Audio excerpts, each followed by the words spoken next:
It's awesome. It is our second episode of Bud's Hobby News and Views. I hope everybody's doing well this evening. And I'm so pleased my guest tonight, and hopefully we're going to make this a regular or semi-regular thing. I've got Johnny Kampis, Cullman Sportscards. Johnny, how are you doing this evening, bud? I'm great. How are you? I'm doing well. I appreciate you making some time for me tonight. I'm looking forward to our conversation about the hobby. Hopefully we've got some folks who will roll in pretty soon and will join us. And as I stated last week when I had the first show, we're not necessarily going to talk on this show about the hot cards and trends and things. There's way too many of those shows that you can tune into on YouTube and everywhere else. I want to talk about everything else. I want to promote the shops in our state, like Johnny's awesome shop in Cullman. I want to promote the shows that are coming up in our state. We've got one next weekend. I want to talk about I'm going to call it the meat and potatoes of our hobby that we so much love. And Johnny, before we get into the topics, I want you to tell a little bit about your shop and what folks can expect when they show up and come to your wonderful store. So I want to hear a little bit about Cullman Sportscards and Fun Shop. Yeah, I appreciate it. I opened the store. It's been almost 2 years. It was April of 2021. I kind of got back into the hobby the year before after being out of it for really about 20 years. And I actually fulfilled a dream from when I was a teenager, early 20s. I always wanted to have my own card store. So decades later, I was able to fulfill that. It's an old salon there on the east side of Cullman on 278 East. The address and phone numbers on the banner there. I have a pretty big variety, I guess, of sealed product, baseball, basketball, football, what I focus on. A fair amount of Pokemon cards. Have a lot of singles, a lot of knickknacks, a lot of dollar box. I've started selling comics and Star Wars figures and other kind of collectible things too. That's the Fun Shop part of the name, I guess. Recently, this past week, I picked up I call it really a sick collection of Alabama player autos and RPAs, and it's really something people ought to come check out if they're Bama football collectors. Awesome. Well, guys, I've stopped in Johnny's shop a couple of times, and I always find something that I need for my collection. It's not a huge building or a huge space, but there's a huge amount of stuff in there, looking through the counters and all that good stuff. And you're likely not going to catch Johnny at some of these shows because he's got to keep the doors open on Saturdays during the shows. So go see him during the week, and it's real easy to find the shop. But I wanted to bring Johnny on, one, because he's an awesome shop owner, and you guys need to know about it and hopefully can go by there. But two, I'm not an insider. I'm not a shop owner. I'm just an enthusiastic collector. And some of the topics we're going to talk about tonight, that's why I brought Johnny on, because I really want to hear from his perspective, because it'll help the collectors. It'll help us to kind of understand certain parts of the hobby that we may not see from our side of the table. But before we get into tonight's topics, Johnny, I want to remind everybody next, the 20th, which is next Friday in Alabaster at Sports Nuts, is the trade night. And then next Saturday and Sunday is the show in Trussville, 2-day show. All the details are in the discussion part of our Facebook group, or you can contact Daniel, who handles the flip, which puts on these awesome shows. And I'm just so tickled, Johnny, that we have as many shows as we've had this past year. And they've got shows each month coming up for what looks like the next 5 or 6 months in our states. I think that's pretty cool. Yeah, I would agree. I think the boom, I guess the number of shows have coincided with the boom in the market. Really, you saw a lot of stuff pick up in the past couple of years, the amount of shows. Daniel does a great job with the flip shows. That should be a really good show because he's got autographed guests playing coffee and Chris Davis. So you got the Alabama side, you got the Auburn side. I believe I think he posted JSA is going to be there. Is that correct? Yeah. So get some autographs authenticated. and he puts, there's a list. If you want to see the show layout, there's 50 or 60, I'll call them vendors, shop owners, collectors who have tables. So if there's some of the people who you recognize, you know exactly how to go find them in the show. So I think he's doing a fantastic job. I would agree. And I want to welcome Stephen Lane and George Seaman and some others who are with us this evening. I got Johnny Kampis and Cullman with Cullman Sportscards and Fun Shop. And Johnny, let's kind of pivot because we want to be respectful of the time of everybody, and we want to keep this under 30 minutes if we can. But we got a bunch of topics we can throw out there, and I'm gonna throw one out to you, and let's just try and knock it out of the park. All right. One of the questions that came in for a potential topic is, what's the best way to price out cards for selling so that both parties, whether you're doing this in person or you're doing this online, which is always very tricky when you're emailing or texting, whatever, how do you figure out the best price for the two parties so that each side feels good about the transaction, the buyer as well as the seller? Do you have any tips on things that you've done that's worked for you in the past? Well, I would say, first of all, you got to comp the card. You know, what are the comps, right? So, you know, it used to be back 30 years ago, it was like, you know, you wait for the Beckett to come out. You know, what you look at this month's Beckett. Wow, how much did that car go up? How much did that car go down? You know, it was month to month. It's insane to think about now, because obviously most people use eBay to comp.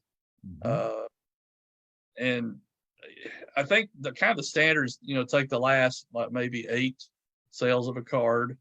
Obviously that's harder with some short print cards, numbered cards, whatever. So that's a little trickier, but you know, if it's a more common card, you know, take the last 8, average them out. That's kind of a fair kind of market value for the card. So as far as like the transaction, I mean, you probably want to be pretty close to that. Usually as a seller, you kind of have to, a lot of times, knock off a little to, you know, to move the card. It really depends on how quick you want to sell the card, right? But if you know, if you're having a one-on-one interaction, you got a buyer, you know, you're negotiating with, then I would think that you might want to knock off a little bit, you know, to get the sale going. But of course, you know, from a buyer's perspective, you always want to try to get it as low as you can. So I see a lot of, like, as an eBay seller, because I sell a lot of cards online too. I mean, you kind of have to as a shop, but you get a lot of people bringing you cards, so you got to kind of sell in store and online. So I do a lot of eBay sales, and I think if every buyer on eBay had their way, the value of cards would just keep going down, because they're always like, the last comp was this.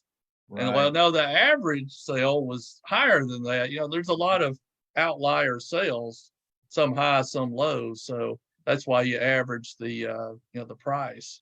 You know, sometimes, Johnny, you hear about the shill bidding, where they're trying to pump up the value of a price artificially. And if a card is continuing to sell for $400 or $500, and then you see one for $2,500, I don't know if you can necessarily count that one as part of your average. But how far back would you suggest? Let's say I've got a Bryce Harper rookie card, and it's graded, and it's not a raw card, but it's graded. But there's been an upward trend for the last 6 months. I'm just making this up. But how far back can you go when you're doing the averages, or does that depend on how many sales there have been in a given period of time? Yeah, the more common and the more recent the card, there'd be more sales of it than a card that's older usually. You know, the eBay, you can look at the last 90 days of sales. You may not have to go that far back to find a good number to get an average. Yeah, I believe you have the Terra Peak. It's like a little add-on, I think, as a seller. You can look at 180 days. I'm trying to remember on 130 points. That may go back even farther, which we haven't mentioned 130 point yet. I mean, that's actually a very valuable tool for comps. They scrape eBay data. And they're an important component of comps, because when they take a best offer, you don't see what it's sold for, but you go to 130 point and it will show you what the offer amount was that was accepted. You know, I've seen that in that I've done a best offer purchase on eBay, and then I'll notice my card on 130 point, And you're right, it'll have a line through it, and it won't show in eBay what the final cost was, but it will show on the other side, on the 130. But yeah, 130 is a wonderful resource as well. Do you know of any other resources to look at sold comps besides eBay? I don't, and 130 point. The cards are sold on, you can't really see what, like on Facebook Marketplace is a common place for sales, but you can't really see what stuff's sold for. Mercari gets a fair amount of traffic, not nearly what eBay would get, but the cards are sold on there and you can see what they sold for. That's one example. I don't really fool with a lot of other platforms, so I can't really speak too much to it beyond that.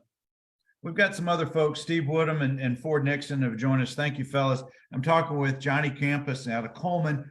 What we're talking about, and feel free to throw some comments or questions in there for Johnny and me, is how do you come up with the fair value of particularly raw cards, but really any cards for both sides, the seller and the buyer, to feel comfortable about it. But one more part about this, Johnny, if there's not going to be, hey, I can meet you in Cullman on Thursday to complete the deal or pick it up or whatever, you've got to deal with postage. You've got to deal with all of the financial transaction through PayPal or whichever acceptable source. So you really need to be knowledgeable about how PayPal works or Venmo. Johnny, do you have a preference if you do a sale? How do you, and again, you may be different because you're a business owner, but how do you normally handle the online transactions?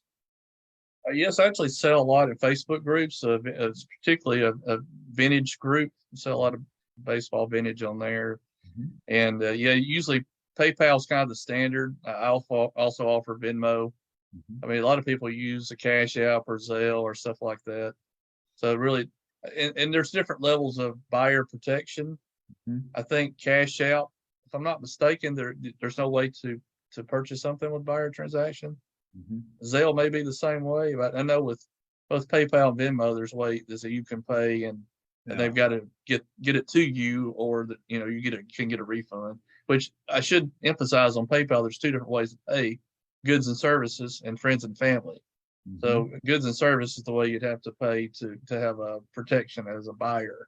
Yeah. But if you have a good relationship with someone, it's kind of preferred and assumed that you would just pay friends and family. Well, that I was going to say, if it's not somebody who you know, or if it's a first-time transaction, I would go the safer route.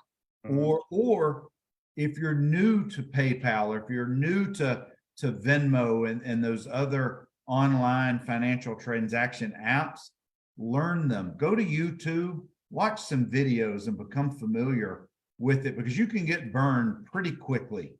You may be enthusiastic about getting back into the hobby, but I, like many others who put it away for a long time and came back a few years back, you're going to make mistakes. But that's why we're talking about these things right here and now, is to hopefully open your eyes. And so you've got some things to think about as you get back into the game, or maybe you've been in it a while and just need a refresher. Johnny, anything else about this? Or are you ready to transition into our next requested topic for the evening? Let's get to the next hitter in the lineup. And the next hitter is, oh, this is going to be tough. This is just not easy. Is figuring out, well, maybe it's not that bad. Figuring out the true current prices of raw cards. And I'll give you the example, Johnny. Let's say that I'm on Facebook Marketplace and I'm scrolling, and I'm a Lou Brock collector. And there's some Lou Brock cards in there I've never seen before. They may be one-offs. They may be just, I don't know, some of those, the old Kellogg's cards, or the ones you cut out, or maybe they're just Topps cards I've just never seen. It's very difficult when you're looking at something that's not in person, you're looking at it online, to see where there's any creases or any marks and things. Not that people are being deceptive. It's just, if it's not in your hand looking at it, there's no substitute for that. So Johnny, what are some tips? What are some things you recommend to collectors that figuring out what's the true value of this raw card I'm looking at online, so that I don't overpay? So I come in really what's fair for the card. It sounds like the question is more, how do we determine the true condition of the card to determine the value of the card? Is that Yeah. kind of, Yeah, that's probably a better question. Yeah.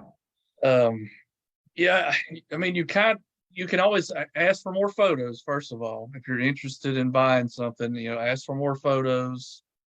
You can look at it close and say, is that a glare on the card, or is there something that, because a lot of times the photos may not be great and might show what looks like an imperfection that isn't. And that's Yeah. something that happens sometimes. Yeah. Yeah, you can ask for more photos and just check on that. But then if you, I guess one thing I would emphasize, if you make the transaction, if you're, the importance of paying with like PayPal goods and services. So, because if you're not happy with what you get, then that allows you to, potentially return it for a refund. And that's a good thing about buying cards on eBay, because you're very protected as a buyer.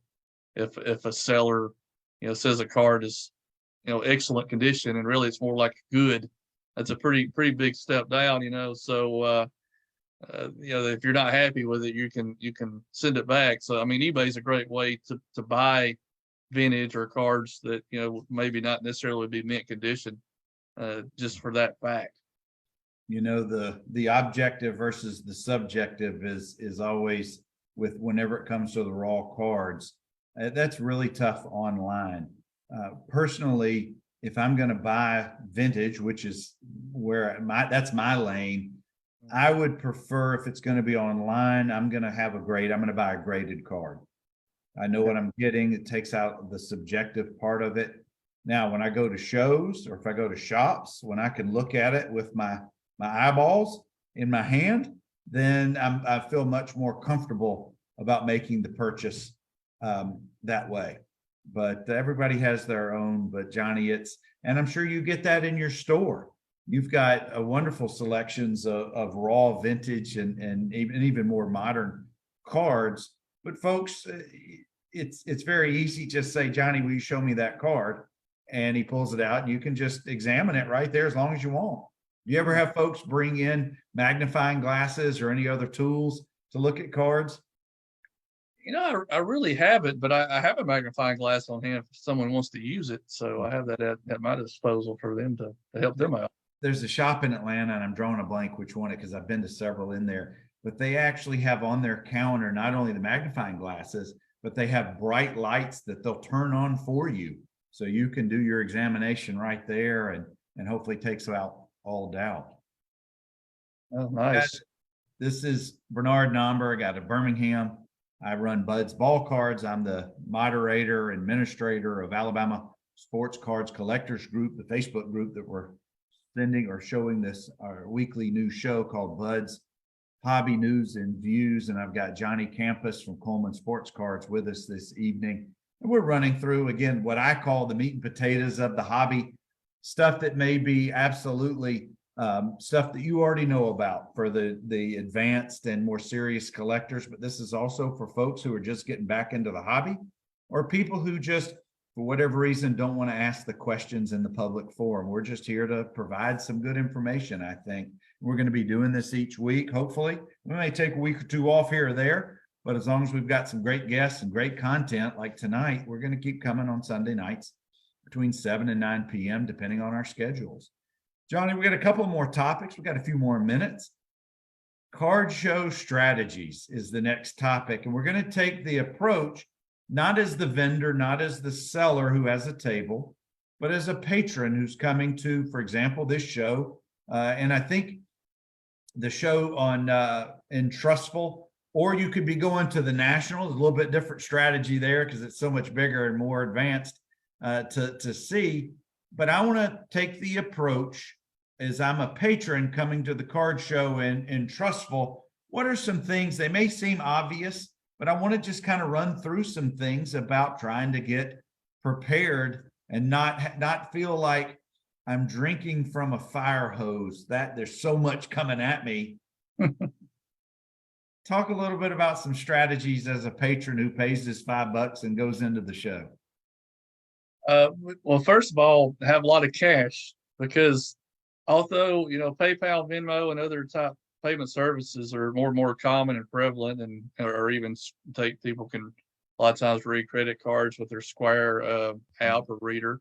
There's still a fair amount of, we'll say, long in the tooth type card dealers that at card shows that would only take cash. And it's really kind of the tradition of a show that cash is king, and so you just want to have plenty of cash on hand just in case you find something at a table where they don't have a way of accepting anything but cash. So that's one tip I would give. And then another is, just kind of work your way around, and don't get overwhelmed. Take it table by table, right? And there's going to be usually a variety of dealers selling a variety of things. Dig through those dollar boxes. A lot of times can find good values in some of those. I mean, that's always been something that I think just about everybody recommends. Check those dollar boxes.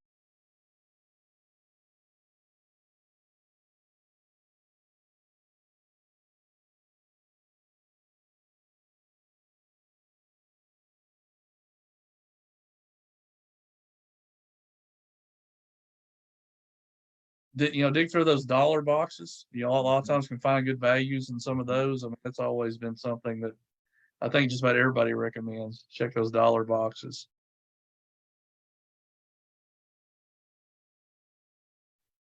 And I would say that you got to be willing.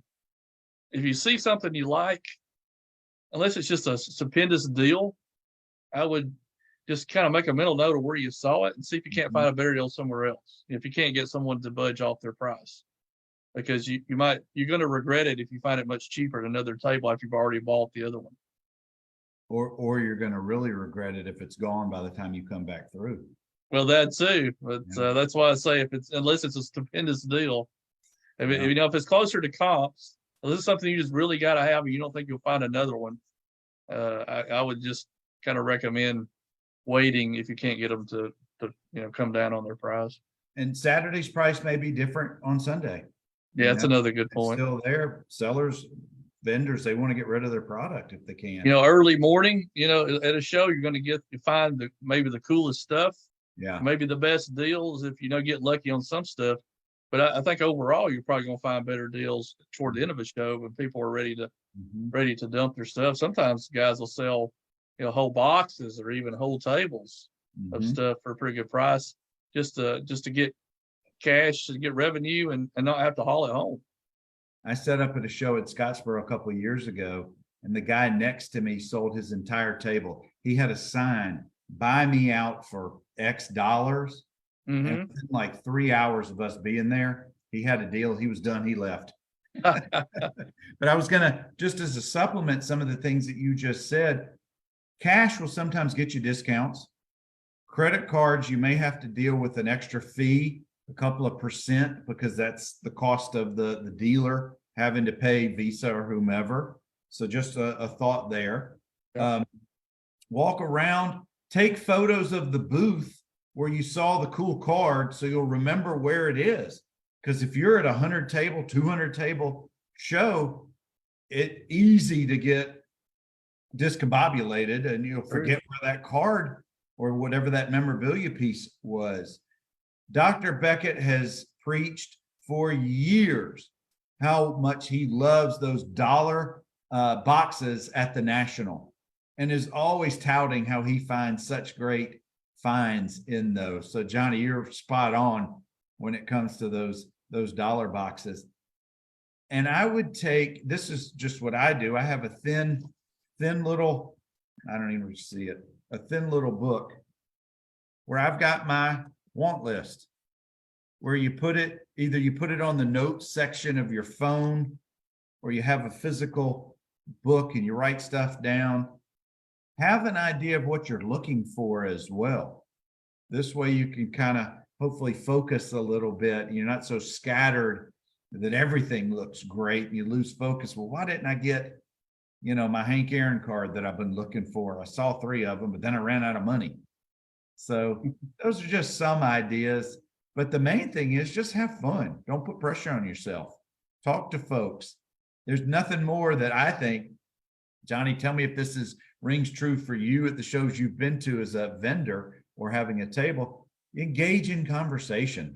That's what the hobby's about. Yeah, there's too many dealers that are they're just not friendly. I don't understand it. I mean, you're supposed to be a salesman, Yeah. and I don't know how you're a salesman when you want to hardly talk to people. And another pet peeve I have, by the way, it's not related to the friendliness of dealer, but I can't stand it when they don't price their cards. I mean, I always have everything priced at my table in my shop. Well, I mean, I have some loose stuff laying around that, hasn't necessarily been sorted through in price. Every shop has that. But, people ask me, I'll throw them a number, and I don't have to sit, and I'm not going to sit there and look at my phone and, comp it. You got to know what you're going to sell something for, even if you don't have a price on it. Well, you just hit a very good point that if you have a want list, let's say you've got it narrowed down to a certain number, you as the buyer should have a pretty decent idea of what the current comps are for those cards. Make a list, do some homework the night before. But certainly if you're the seller, I bypass most tables, Johnny, no matter what's on the table, if I don't see prices. 100%, same way.